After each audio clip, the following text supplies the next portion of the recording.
morning is from the book of Acts, chapter 17. It's a long one. That's right. That's right. Or leave now. As Paul waited for them in Athens, his spirit was revolted at the sight of the city given over to idols. So he debated in the Jewish synagogue with both the Jews and the God-fearing Greeks who worshiped there, and every day spoke in the marketplace to whomever came along. Even some Epicurean and Stoic philosophers argued with it. Some said, "What is this chatterbox trying to say?" Others said, "He seems to be a promoter of foreign gods because he was preaching about Jesus and the resurrection." They invited Paul to accompany them to the council of the Areopagus and said, "Let us learn of this new teaching you describe. You bring some strange notions to our ears, and we would like to know the meaning of all this." The Athenians and the foreigners living there loved talking about and listening to the latest ideas whenever they could. Then Paul stood up before the council of the Areopagus and delivered this address. "Citizens of Athens, I note that in every respect you are scrupulously religious. As I walked about looking at your shrines, I even discovered an altar inscribed to an unknown God. Now, what you are worshiping in ignorance, I intend to make known to you. For the God who made the world and all that is in it, the sovereign of heaven and earth, doesn't live in sanctuaries made by human hands and isn't served by humans as if in need of anything. No, God is the one who gives everyone life, breath, everything. From one person, God created all of humankind to inhabit the entire earth and set the time for each nation to exist and the exact place where each nation should dwell. God did this so that human beings would seek, reach out for, and perhaps find the one who is not really far from any of us, the one in whom we live and move and have our being. As one of your poets has put it, we too are God's children. If we are in fact children of God, then it's inexcusable to think that the divine nature is like an image of gold, silver, or stone, an image formed by the art and thought of mortals. God, who overlooked such ignorance in the past, now commands all people everywhere to reform their lives. For a day has been set when the whole world will be judged with justice. And this judge, who is a human being, has already been appointed. God has given proof of all this by raising this judge from the dead." When they heard about the resurrection of the dead, some sneered, while others said, "We must hear you on this topic some other time." At that, Paul left the council. A few women and men joined Paul and believed. Among them was Dionysius, a member of the Areopagus, a woman named Damaris, and a few others. A lot of ancient words for our present-day consideration. Let's see what Jim says about it.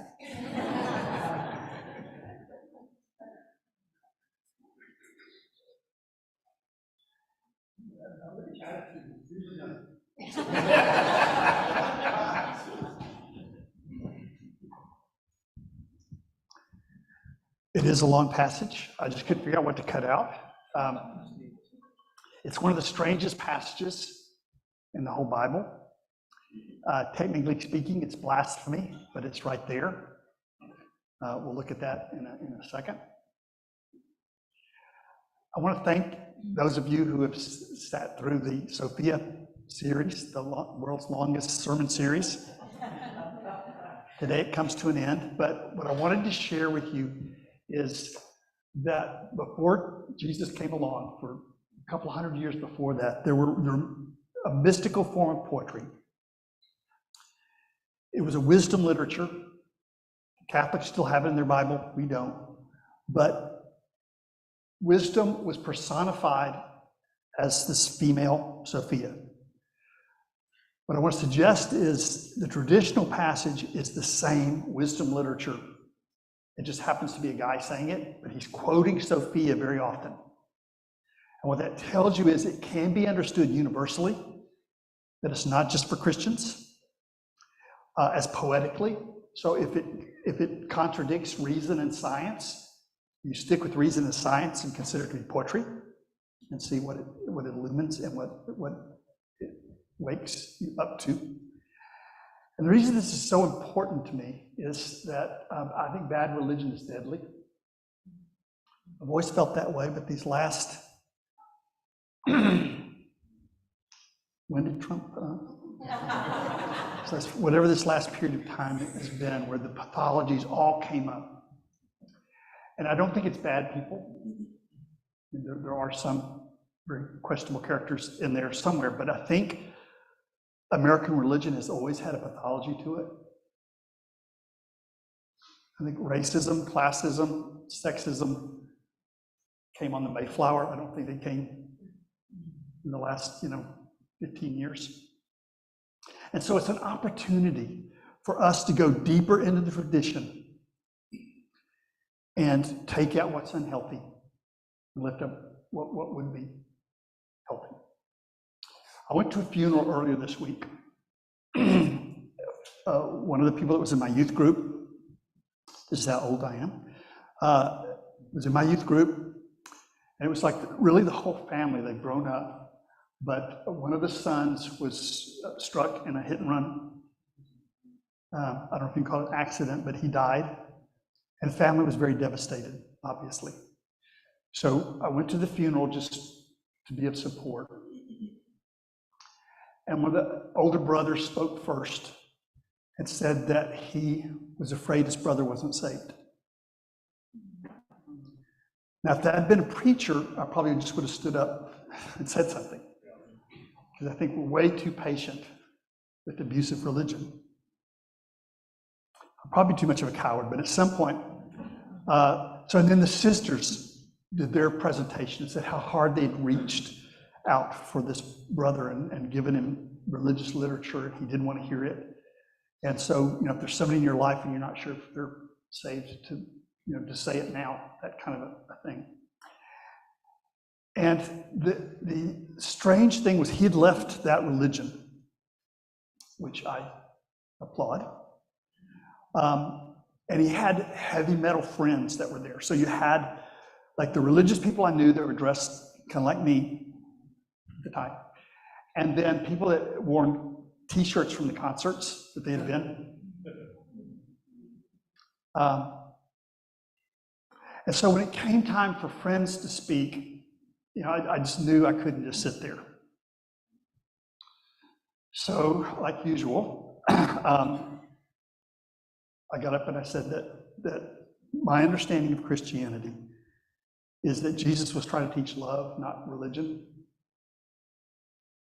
And that when he talked about the judgment, the people that believed in him but were cruel were the ones that had done it wrong. And the people that loved other people but didn't even know who Jesus was were the ones that did it right. And I said, I believe that Jesus came to teach love, and I believe that love doesn't give up on any of us. So I said that, sat back down, real quiet. Funeral's over. I'm trying to get to the door as quick as I can. I went up and said, to the family. And then as I was getting on the sidewalk, this man kind of shuffles up and says, could you say that again? And I said, what part? And he said that he had lost his son. And I think he said the son was 3 years old. And I guess wasn't baptized or something. And he and his wife were just terrified that the child was in hell. And again, that is often considered to be traditional Christianity. Now, I don't believe people need to be saved from an angry God. But I believe they need to be saved from the idea of an angry God. I think that's what Paul was trying to do.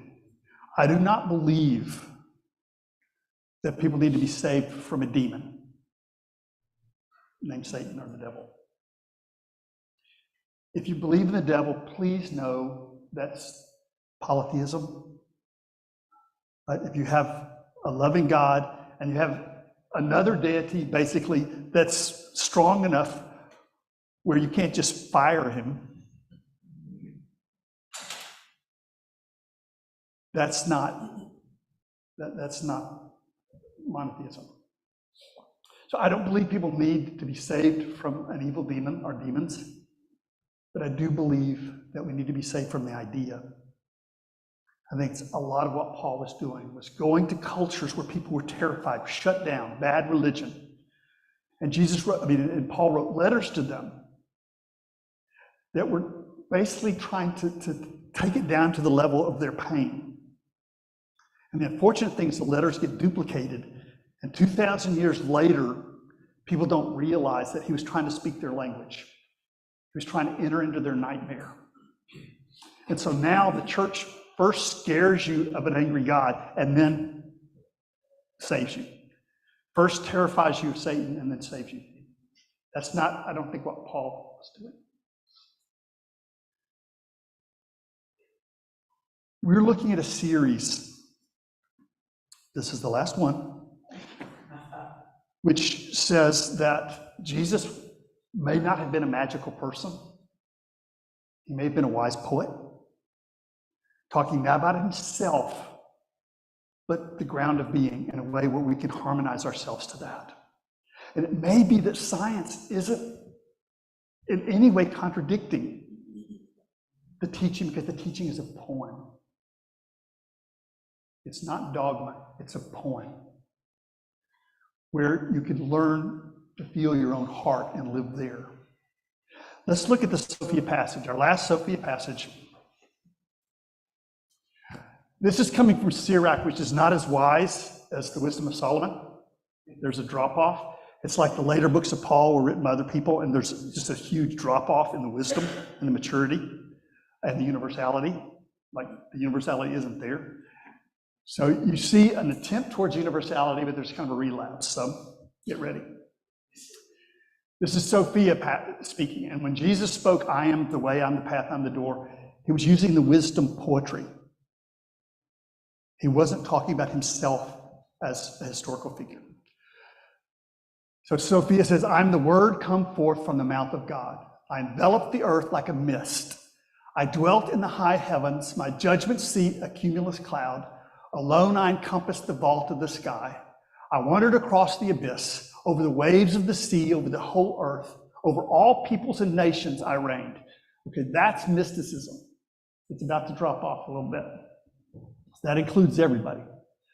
Then it says, I searched for a place to rest among all these places where I would dwell among all of creation. Then the creator of all of these things chose a place for my dwelling and commanded me, dwell in the land of Jacob. Drop off. Make Israel your inheritance. Before motion began to be measured, God created me, and my heritage will last forever. Now, what could have happened is you had the universal poem first, and then somebody after that says, well, what he really means is us, right? We copyrighted universality. I want to go through and look at several things. I think three. I'm not mistaken. It's always three, right? You figure that out. And the first, I think, the difference between the traditional Christianity that has ripped out so many hearts and lobotomized so many minds is whereas traditional Christianity teaches you to love Jesus. The mystical core of the teaching was that you are the beloved.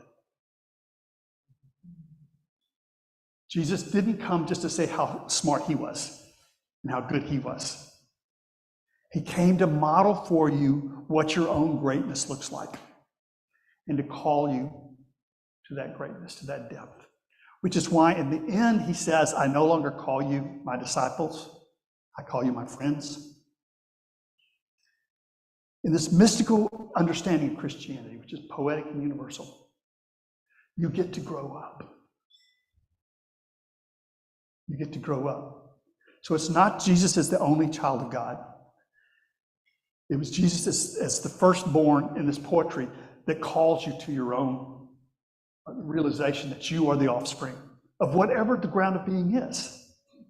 I don't pretend to know, right? I haven't died, come back. So I don't know if the ground of our being is this kind of magical, sacred being somewhere, or if it's the process of the universe of life. And the symbols are supposed to not say there's a person there, but it is personal. You can experience the ground of your being personally. I think that's what the poetry is trying to do for us. In Acts, there's another story that's very interesting. And I think it also comes from the mystical tradition. We have these exorcists who see Paul healing people, in the early church healing people. And they hear it, and so they start saying to the demons, I cast you out in the name of Jesus who Paul preached. Now, this is a mystical parable, I believe, because what the demons say is, okay, I know who Jesus is, and I've heard of Paul, but you, who are you? And when they don't know, the demons attack them. Now, I don't believe in demons, but I do believe that life gets that weird and crazy. And things do tear us apart, and the demons are one way of symbolizing that. But the point is, it means nothing to know and love Jesus if you do not learn that you are the beloved. If your love and understanding of Jesus does not lead you to your own heart and to your own wisdom, then the symbol didn't take. Jesus was way too loving to want you just to be an audience. Right? There's the transmission. I no longer call you my disciples. I call you my friends. In the East, there's a thing that a lot of the teachers do where they call themselves the guru, but what they're trying to do is teach the person their own greatness. They're trying to model that. They're trying to listen to the song in that person's heart and bring that out. Listen to the wisdom and bring that out. I don't believe that the church would teach that anybody's going to hell if we got this part of the message. Every being on the face of the earth, present and past, is a manifestation of this cosmic wisdom. The second point is that the Bible isn't going to do you any good if it doesn't awaken you to the cosmic wisdom.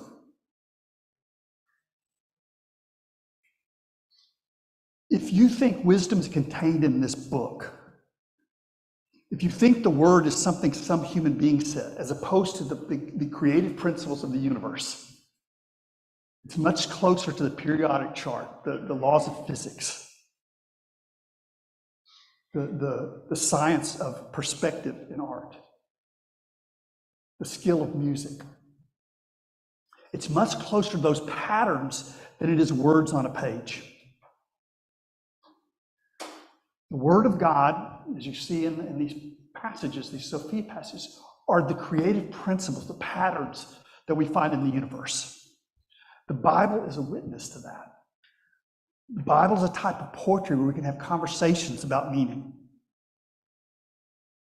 But if it becomes a replacement, if you think the wisdom is in the book, then it will have lobotomized you. And nobody does that on purpose.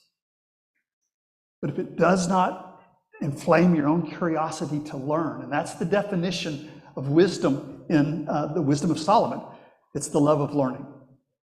Whoever loves learning loves Sophia. So science is not an obstacle. Art is not an obstacle. Humanities are not an obstacle. Because what it's really talking about are the patterns of life that give us a being. So the way Paul does that, he was really smart, I think, and really dumb, depending on the day of the week.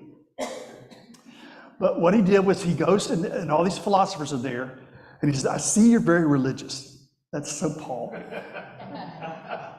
That's beautiful. You're beautiful, you know. And I notice that you have a temple to an unknown God. That happens to be the God that I represent. How smart is that? He's starting at the place of their curiosity. He's starting at the place where they've honored that it's really a mystery. But it's really a mystery. And anybody, just because they have a smirk doesn't mean they know. So he takes them to the place of the mystery, of what they don't know.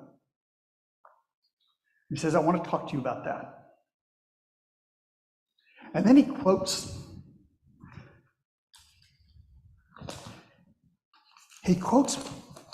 poetry from their culture, not his. Now here's two poems. The first one is one I should have read before this. But Satan kept me from it. Okay. This is one of the poems that he's quoting in this section in Acts. And it's a poem to Zeus. Zeus, the word, comes from the word for life. We get the word zoo from it. So life, energy. And if you read the hymns to Zeus, it's real clear. They're talking about this, the energy of the cosmos. It goes, let us begin with Zeus. And this is Paul alluding to this. He goes, let us begin with Zeus, whom we mortals never leave unspoken. For every street, every marketplace is full of Zeus. Even the sea and the harbor. Remember Sophia? The sea, the abyss, the sky. Even the sea and the harbor are full of this deity. Everyone is indebted to Zeus, for we are indeed Zeus's offspring. His listeners would have recognized that in a heartbeat. Now here's another one. This is a little more nuanced. People who study Christianity, who've never studied other religions, have no idea about what some of it means. When Paul says in several places that all Cretans are liars, that was a philosophical paradox. It was a paradox that they had back in the day where the full thing goes, all Cretans are liars. One of their philosophers said so. Now you get the paradox? If the person who said that was Cretan, then were they lying or not? So this is, again, playing off of that theme. They fashioned a tomb for you. This is to Zeus, high and holy one. Cretans, always liars, evil beasts, idle bellies. But you are not dead. You live forever and abide forever. For in you we live and move and have our being. Direct quote. Paul clearly studied other philosophies, religions. You can too. And when it doesn't make sense, you have every right just to say, well, this is for a different place, a different time. If it doesn't lead you to love, it's not helpful. So, to remind ourselves that the purpose of the Bible is to make life our teacher. And when the Bible becomes an idol, it's condemning idols, but idols aren't just statues of other religions. Idols are any time you lose the transcendence because of your symbols. When your ideas of the transcendent become concrete, they've lost the capacity to illumine your life. When you think of God and it's white male, living up in the sky, magic power, that's going to hurt you or somebody else. Probably somebody else, but so to realize that all of religion, it's kind of a bridge that you're supposed to cross over. And like Buddha said, you don't carry the bridge after you've crossed over. So it's helpful when everything's broken, but it's like training wheels on your bicycle. Sometimes you don't need it. The third and final thing that I want to bring up today, not saying that you can't find more in the passage than I did, and that is, I think the whole idea of the unity of God is not that you or I can have an idea of the universal. Really is a contradiction in terms, isn't it? We're particular beings. We cannot imagine the universal. A part cannot know the whole.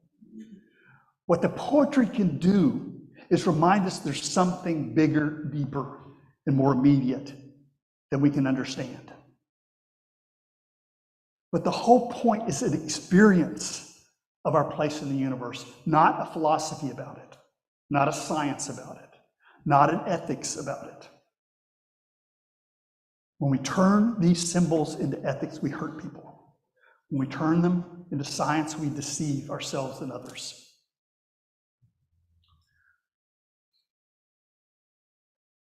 So the point is not that you can think of one God and worship one God, because you can't. But your symbol of God can open you and realize that we're all a part of one common life. And I think that's the ultimate meaning of the resurrection. Not that Jesus' cadaver got up. Maybe. But to me, it makes a whole lot more sense. It's a lot more sacred to me if it's talking about life, the web of life, that flowers and bees are parts of one larger life. You are a part of a larger life. So your birth, life, and death do not have to be the story you tell yourself. We're all born in somebody else's story, right? You're born into your parents' story. And that's going to screw you up for a while.